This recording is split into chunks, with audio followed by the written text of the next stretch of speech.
नमस्कार, सुप्रभात। आप सभी दर्शकों का डीडी न्यूज पर स्वागत है। आप देख रहे हैं हमारा विशेष सांकेतिक समाचार। मैं हूं साइमा खान और मेरे साथ है मेरे सहयोगी दीपाली। नजर डाल लेते हैं हेडलाइंस पर। उपराष्ट्रपति चुनाव के लिए मतदान आज।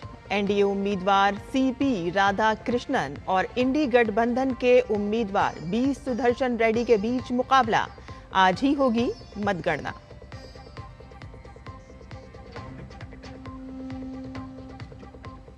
प्रधानमंत्री नरेंद्र मोदी आज पंजाब और हिमाचल प्रदेश का करेंगे दौरा।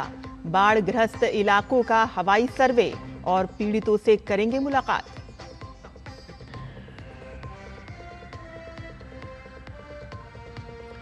मॉरिशस के प्रधानमंत्री नवीन चंद्र राम गुलाम की आज से भारत दौरा। 8 दिन के दौरे पर राष्ट्रपति द्रौपदी मुर्मू और पीएम मोदी से करेंगे मुलाकात। नेपाल में हिंसा और विरोध प्रदर्शन के बाद सरकार ने सोशल मीडिया पर लगा बैन हटाया। 19 लोगों की हुई मौत।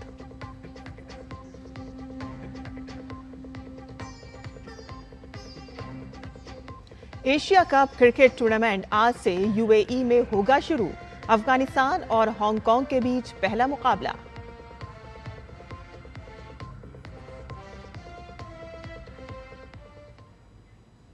और अब समाचार विस्तार से। देश के 17वें उपराष्ट्रपति के लिए आज मतदान होगा और इस चुनाव में एनडीए उम्मीदवार और महाराष्ट्र के राज्यपाल सीपी राधाकृष्णन का मुकाबला इंडी ब्लॉक के उम्मीदवार और सर्वोच्च न्यायालय के पूर्व न्यायाधीश बी सुदर्शन रेड्डी से होगा।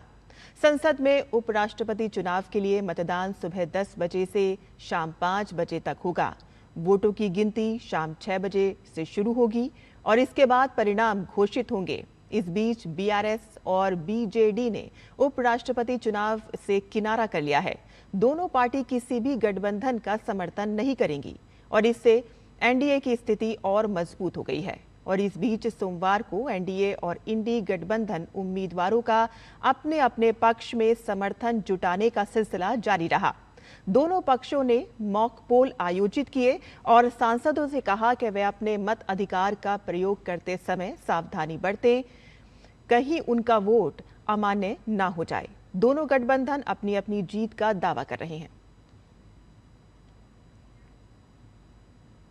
कानूनी क्षेत्र के कुछ दिग्गज हस्तियों ने उपराष्ट्रपति पद के चुनाव में विपक्षी इंडी गठबंधन के साझा उम्मीदवार बी सुदर्शन रेड्डी के बिहार के पूर्व मुख्यमंत्री लालू प्रसाद यादव से हाल में निजी तौर पर मुलाकात करने को लेकर उनकी आलोचना की है। इन व्यक्तियों ने सोमवार को एक साझा बयान जारी कर कहा कि राजद प्रमुख लालू यादव बिहार सरकार के 940 करोड़ रुपए के गबन करने के आरोप में दोषी करार हैं। बयान में कहा गया कि उच्चतम न्यायालय के न्यायाधीश रह चुके बी सुदर्शन रेड्डी की लालू यादव से निजी भेंट को ये कहकर उचित नहीं ठहराया जा सकता कि ये चुनाव पर परामर्श के लिए थी, क्योंकि लालू यादव ना तो सांसद हैं और ना ही उपराष्ट्रपति चुनाव के लिए मतदाता। प्रधानमंत्री नरेंद्र मोदी आज बाढ़ से संबंधित स्थिति की समीक्षा के लिए हिमाचल प्रदेश और पंजाब का दौरा करेंगे। पीएम मोदी हिमाचल प्रदेश में बाढ़ और भूस्खलन प्रभावित क्षेत्रों का हवाई सर्वेक्षण करेंगे। पीएम दोपहर में कांगड़ा पहुंचेंगे, जहां वो अधिकारियों से मिलेंगे और स्थिति पर एक उच्च स्तरीय समीक्षा बैठक की अध्यक्षता करेंगे। प्रधानमंत्री कांगड़ा में बाढ़ प्रभावित व्यक्तियों और एनडीआरएफ, एसडीआरएफ और आपदा मित्र टीम से भी मुलाकात करेंगे। और इसके बाद प्रधानमंत्री पंजाब के बाढ़ प्रभावित क्षेत्रों का हवाई सर्वेक्षण करेंगे। शाम को पीएम मोदी गुरदासपुर पहुंचेंगे, जहां वरिष्ठ अधिकारियों के साथ चर्चा करेंगे और जमीनी स्थिति पर एक समीक्षा बैठक की अध्यक्षता करेंगे। पीएम गुरदासपुर में बाढ़ प्रभावित व्यक्तियों के साथ साथ एनडीआरएफ, एसडीआरएफ और आपदा मित्र टीम से भी बातचीत करेंगे। प्रधानमंत्री की प्रत्यक्ष समीक्षा का उद्देश्य इस कठिन समय में दोनों राज्यों के लोगों की सहायता के लिए राहत और पुनर्वास प्रयासों की बारीकी से निगरानी करना है। पंजाब में आज मौसम साफ रहने की संभावना है। कई दिनों से भारी बारिश के चलते मुश्किलों का सामना कर रहे पंजाब के लिए ये राहत की खबर है। हालांकि राज्य में बीते कई दिनों से हो रही भारी बारिश और उफान मार रही नदियों से बड़ा नुकसान पहुंचा है। राज्य में अब तक 48 लोगों की मौत हो चुकी है। बाढ़ से 2000 से अधिक गांव प्रभावित हुए हैं और 22,000 से ज्यादा लोगों को सुरक्षित स्थानों पर पहुंचाया गया है। तो वहीं 3,87,000 से अधिक लोग बेघर हो गए हैं। 20 लाख से ज्यादा लोग प्रभावित हुए हैं।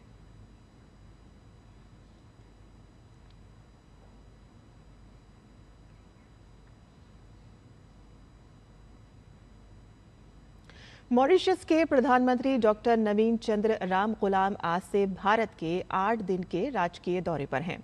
वर्तमान कार्यालय में ये भारत की उनकी पहली राजकीय यात्रा है। अपनी यात्रा के दौरान वे राष्ट्रपति द्रौपदी मुर्मू और प्रधानमंत्री नरेंद्र मोदी से मुलाकात करेंगे।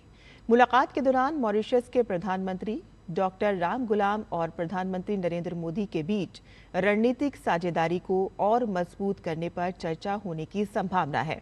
और इसके अलावा वे मुंबई, वाराणसी, अयोध्या और तिरुपति भी जाएंगे।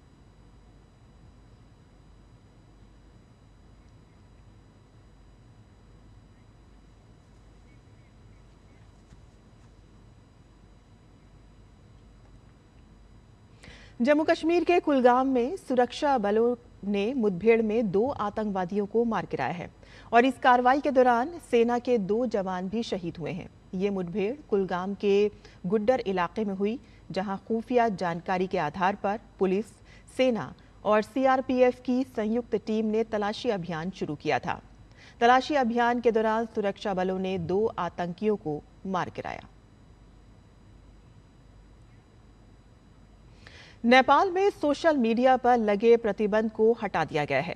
प्रतिबंध हटाने की घोषणा पीएम केपी शर्मा ओली की सरकार में सूचना और प्रसारण मंत्री पृथ्वी सुब्बा गुरुंग ने की है। और इससे पहले कल जेन जी के सोशल मीडिया पर प्रतिबंध के खिलाफ हुए विरोध प्रदर्शन में हालात हिंसक हो गए थे। हालात की गंभीरता को देखते हुए नेपाल सरकार ने देर रात कैबिनेट की बैठक बुलाई। बैठक में एक उच्च स्तरीय जांच समिति के गठन का निर्णय लिया गया। कैबिनेट बैठक में ये निर्णय लिया गया कि ये समिति आगामी 15 दिनों के भीतर अपनी रिपोर्ट सरकार को सौंपेगी। प्रदर्शनकारियों की मुख्य मांग सरकार द्वारा सोशल मीडिया प्रतिबंध को वापस लेने की थी, लेकिन जब प्रदर्शनकारियों और सुरक्षा बलों के बीच झड़प हुई तो स्थिति बेकाबू हो गई। भीड़ को नियंत्रित करने के लिए पुलिस ने बल प्रयोग किया, जिसमें 19 लोग मारे गए और 250 से ज्यादा लोग घायल हुए। इस गंभीर स्थिति की नैतिक जिम्मेदारी लेते हुए गृह मंत्री रमेश लेखक ने इस्तीफा दे दिया है। फ्रांस के प्रधानमंत्री फ्रांसवा बायरू आज राष्ट्रपति इमैनुअल मैक्रों को अपना इस्तीफा सौंपेंगे। कल संसद में विश्वास मत हारने के बाद उनके पास पद से इस्तीफा देने के अलावा कोई विकल्प नहीं बचा है। फ्रांसवा बायरू फ्रांस के राष्ट्रपति इमैनुअल मैक्रों द्वारा 1 साल में नियुक्त तीसरे प्रधानमंत्री हैं जिन्हें हटना पड़ेगा। राष्ट्रपति कार्यालय ने बताया है कि मैक्रों अगले कुछ दिनों में नए प्रधानमंत्री की घोषणा करेंगे। प्रधानमंत्री बायरू 364-194 के भारी मतों से विश्वास मत हार गए। 2017 में फ्रांस के राष्ट्रपति चुने जाने के बाद से बायरू मैक्रों के अधीन छठे प्रधानमंत्री थे। और खेल की खबरों में 17वां एशिया कप क्रिकेट टूर्नामेंट आज से संयुक्त अरब अमीरात में शुरू हो रहा है और इस टूर्नामेंट के पहले मैच में आज ग्रुप बी में अबू धाबी के शेख जायद स्टेडियम में अफगानिस्तान और हांगकांग आमने सामने होंगे। मैच भारतीय समय अनुसार रात 8 बजे शुरू होगा। भारत का पहला मैच कल ग्रुप ए में मेजबान संयुक्त अरब अमीरात के दुबई इंटरनेशनल क्रिकेट स्टेडियम में होगा। टूर्नामेंट का सुपर 4 चरण 20 सितंबर से शुरू होगा। दोनों ग्रुप की शीर्ष 2 टीमें 28 सितंबर को होने वाले खिताबी मुकाबले में जगह बनाने के लिए 3-3 मैच खेलेंगी। भारत की महिला हॉकी टीम ने सिंगापुर को 12-0 से एक तरफा मुकाबले में हराकर महिला एशिया कप 2025 के सुपर 4 में अपनी जगह पक्की कर ली है। भारत की ओर से इस मुकाबले में नवनीत और मुमताज ने हैट्रिक लगाई और इनके अलावा नेहा ने 2 गोल और लारेस मिसियामी, उदिता, शर्मिला और ऋतुजा पिसाल ने भी एक-एक गोल करके टीम को जीत में अहम योगदान दिया। और अब अगले मुकाबले में भारतीय महिला टीम 10 सितंबर को सुपर 4 के लिए पूल ए की दूसरे स्थान की टीम से भिड़ेगी। हमारे सांकेतिक समाचार में बस इतना ही। मुझे और मेरी सहयोगी दीपाली को अनुमति दें, लेकिन आप देखते रहिए डीडी न्यूज़। नमस्कार।